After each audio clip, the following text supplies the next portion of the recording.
Obsessive compulsive disorder. It's more than just cleaning obsessions. Let us understand the reality. OCD एक मानसिक स्थिति है जिसमें व्यक्ति के मन में बार बार अनचाहे ख्याल आते हैं जिनसे छुटकारा पाना मुश्किल होता है। इन विचारों को शांत करने के लिए वो कुछ काम बार बार दोहराता है जो धीरे धीरे उसकी जिंदगी में दखल देने लगते हैं। चलिए जानते हैं ओसीडी में पाए जाने वाले कुछ आम ऑब्सेशंस यानी विचार जो चिंता बढ़ाते हैं, जैसे गंदगी या कीटाणुओं से संक्रमित होने का डर, कुछ भूल जाने, खो देने का डर, अपने व्यवहार पर नियंत्रण खो देने का डर, हर चीज को परफेक्ट और संतुलित रखने की जरूरत। ये विचार न चाहकर भी मन में आते रहते हैं और व्यक्ति को गहराई से परेशान कर सकते हैं। अब जानते हैं ओसीडी में दिखाई देने वाले कुछ आम कंपल्शन यानी वे काम जो व्यक्ति बार बार करता है ताकि उसकी चिंता थोड़ी कम हो सके।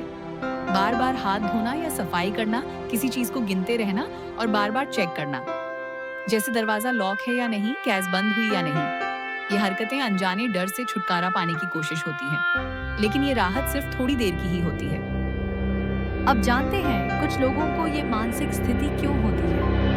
आनुवंशिक कारण और पारिवारिक इतिहास इसमें भूमिका निभा सकते हैं। दिमाग की बनावट और उसकी कार्य प्रणाली भी इसका एक कारण बन सकती है। अत्यधिक परफेक्शनिज्म और चिंता की आदत से इसके लक्षण बढ़ सकते हैं। बचपन का गहरा भावनात्मक आघात मन पर लंबा असर डाल सकता है। जीवन के बड़े बदलाव या तनावपूर्ण घटनाएं मानसिक असंतुलन को बढ़ावा दे सकती हैं।